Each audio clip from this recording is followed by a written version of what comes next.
Hey guys, John here, and welcome back to John's RC. And today I'm here with this really cool relic of an airplane. This is the Parkzone Ultra Micro Spitfire. And this is a plane that I've actually owned, well not me, but my dad has owned so many years ago. And as a baby, I threw it around as a chuck glider and completely totaled it. So we've been looking for one ever since, and this one came at a pretty fair price of a $100 US. We've got it online, and it still comes looking pretty dang good. So this is how it came inside the box. You can see here you still have little foam protectors. Take it out here, and this is the plane itself. Now I feel like this is one of Horizon's best looking ultra micro airplanes because it's a one cell plane, but you still have this awesome 4-bladed prop with this super cool spinner. The paint overall just looks amazing, and you have the nice landing gear too. But when I opened this, an aspect I completely forgot about this airplane was actually it included a battery hatch. So you can see here, if I lift up this part of the nose, you have a little battery hatch. Now this is good and bad because at the time, really the only batteries that existed for this airplane were one cell 150 milliamp hour battery packs, or around that range. For this flight, I have this little Electron Pro one cell 160 milliamp hour battery pack. It came in a pack of 2. But now in modern days, it is also kind of annoying because if you've seen me fly any of my ultra micros, you would know that I like to fly the longer high voltage packs, the Race Day Quads 1 cell 300 milliamp hour battery packs, but that obviously doesn't fit in this tiny space. So I actually need to turn my transmitter on to get this plane to work. And you can see here, this is how the battery fits in. That's just how it goes, and then you plug it in. And then I just realized that I'm using the wrong Velcro. Silly me. I hope it'll still fit. Just realized both sides of the Velcro are matching, so hopefully with the power of these magnets, it'll stay in place. So that's with the battery plugged in. Put it in there. Pretty snug fit. And you can see here, there's all the controls. Now, one thing I did forget to mention about this airplane, how it came, the rudder on the top actually came undone, possibly due to a crash. But also, this plane looks in like perfect condition still, so I don't know, it might have been some like mishandling. But yeah, it still looks absolutely amazing. It's gorgeous. And I also forgot to mention, I'm flying this on my Radiomaster TX16S. I'm debating whether I want to fly with my landing gear on or off. Obviously, when I land it, it's going to tip over because the landing gear's on. But I think it just looks really cool with it on. So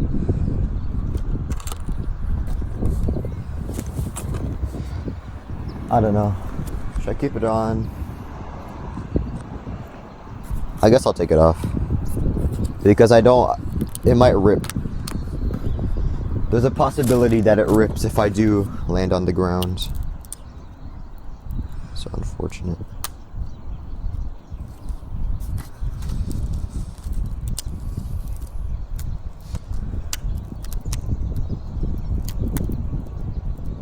So it's kind of glued in place actually.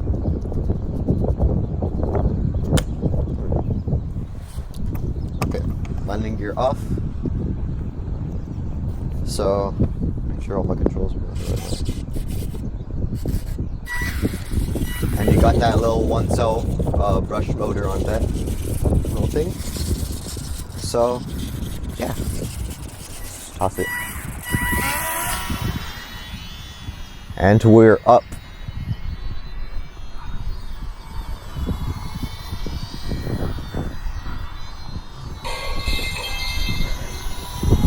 I always forget to do this. Telemetry. Hold on, I have to keep it really close. Actually, let me land it.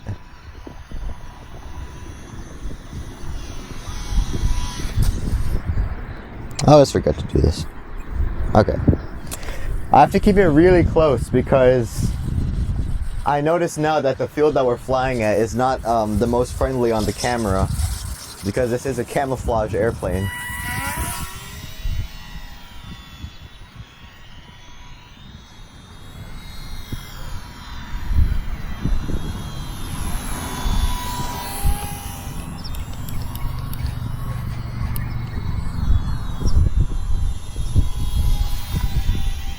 It flies really nice though. It's super stable. It looks like it needs a tad bit of aileron trim.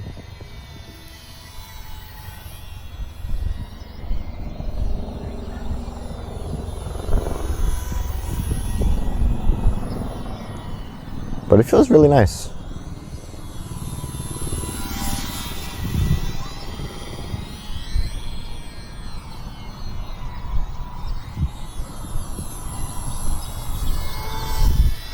It doesn't have the most power. Again, this is just like a 1-cell core brush motor.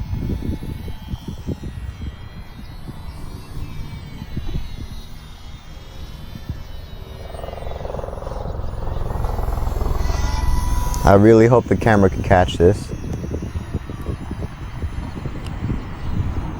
Let's do a low pass.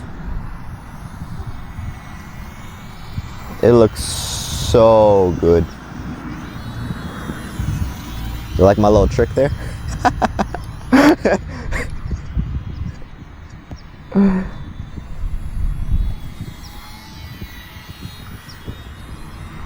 I think we can go for an inverted pass. It definitely has enough elevator authority to do it.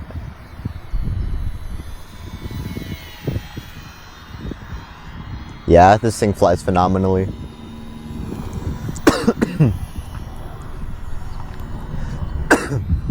Excuse me.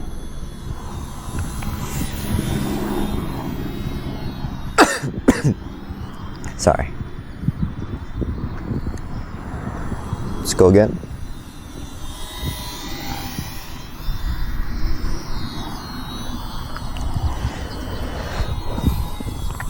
It rolls very well.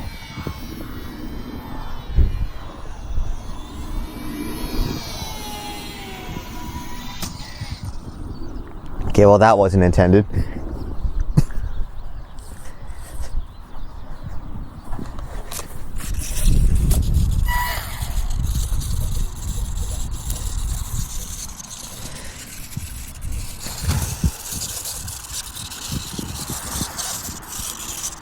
Okay, back in the air you go.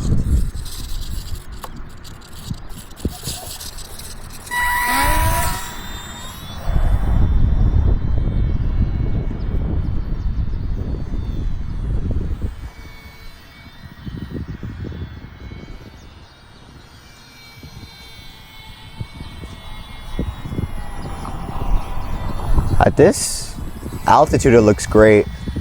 You can really see the contrast with the mountains. It looks awesome from here actually.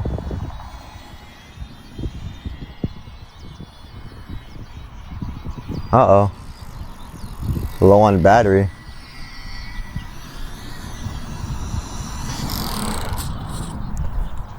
Battery kind of died there, which was kind of a quick flight, but okay.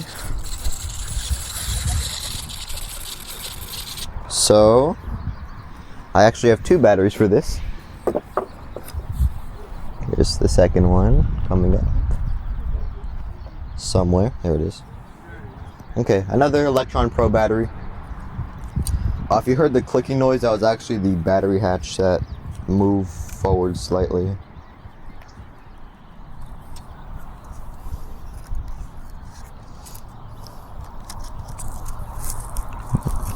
Get that in there.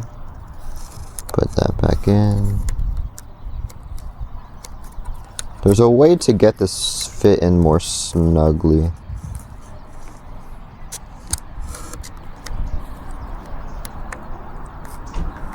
Yeah, it's good. Okay, all good.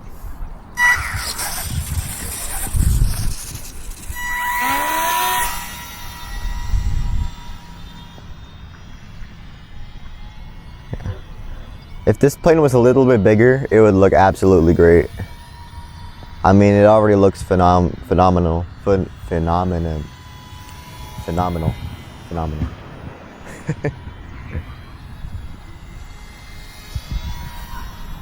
I think after my hit, the ailerons untrimmed itself again.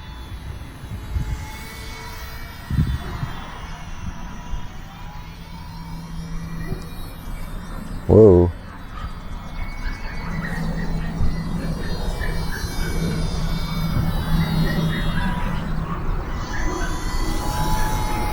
It flies so well.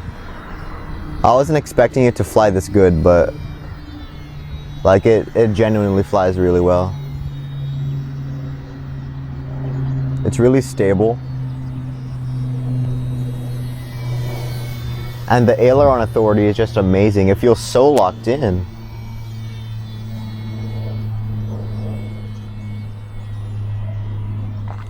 Like, I'm rolling with barely any rudder input and it just goes. It's awesome.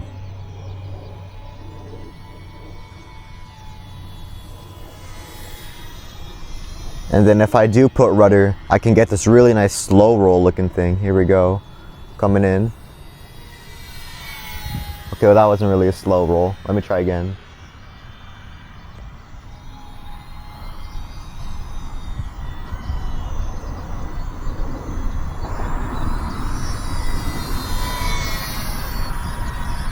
Also horrible. We'll roll with it.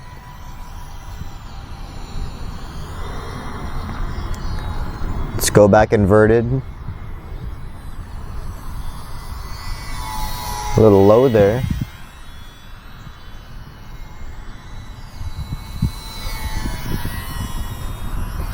Whoa.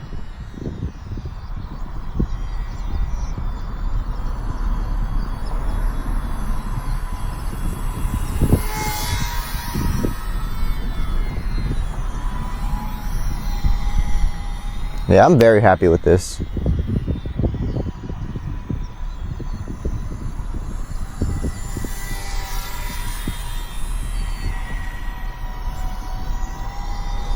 It is a bit breezy outside, so I do feel like being pushed around slightly.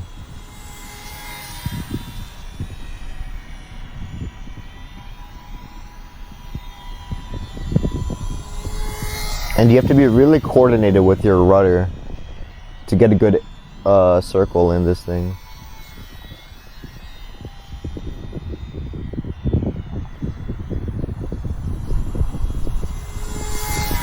Now we have a bit of a crosswind.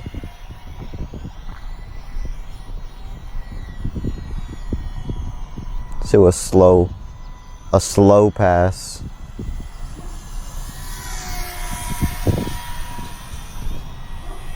Let's do one more.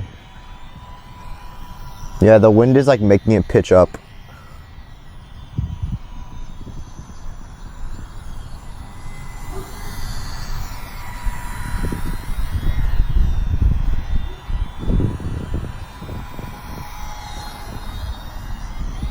Oh, there goes the battery.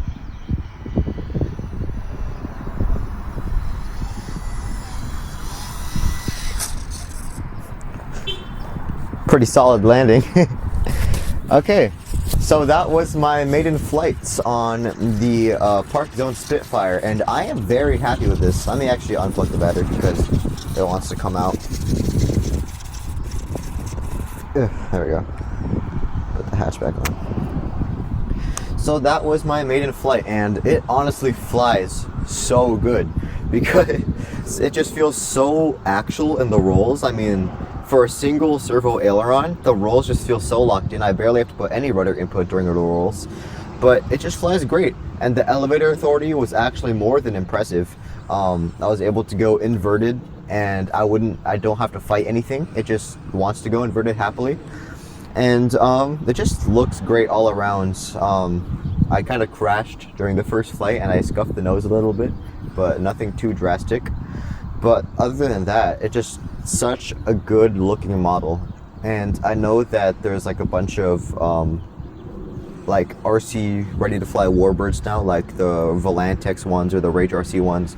But it doesn't get much better than that. I mean, you have this really nice 4-bladed prop, you have the spinner, a clear canopy with decals inside the canopy, and then it just looks really good. And it's also rather small for a micro. Like, that's my hand. Like, it's a pretty small micro. It's definitely smaller than the other ones, but yeah, it just flies great, and I'm definitely gonna be taking to the park every time I go now. So yeah, that's pretty much it. So thanks for tuning to John's RC. If you're new to this channel, feel free to like, comment, and subscribe. Bye guys, I'll see you in the next one.